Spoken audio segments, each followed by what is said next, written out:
दर्शन करै छै DJ Kanchan Raj Muzaffarpur Shivali recording studio Khagaria रोज दर्शन करै छै सैया बहारा से वीडियो कॉल हरदम कहरै छै सैया बहारा से वीडियो कॉल हरदम कहरै छै साया उठबाई के रोज दर्शन करै छै गे सखिया साया उठबाई के रोज दर्शन करै छै दर्शन करै छै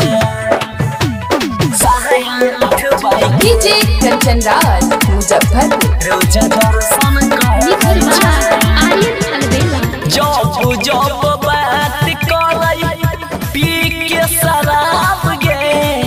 हमरो के कहै दै छै नियत खराब गे जब जब बात करै पी के शराब गे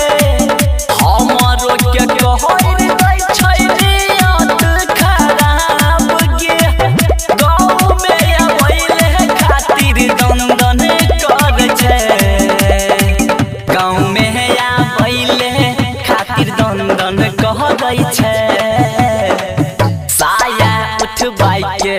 रोज दर्शन करै छै ये सखिया साया उठबाई के रोज दर्शन करै छै दर्शन करै छै साया उठबाई के डीजे कंचन राज मुजफ्फरपुर रोज दर्शन करै छै सेज पर सुताई की हमारा कहरै दूर गहती बुझे नहीं बात पिया पारा मोद देहाती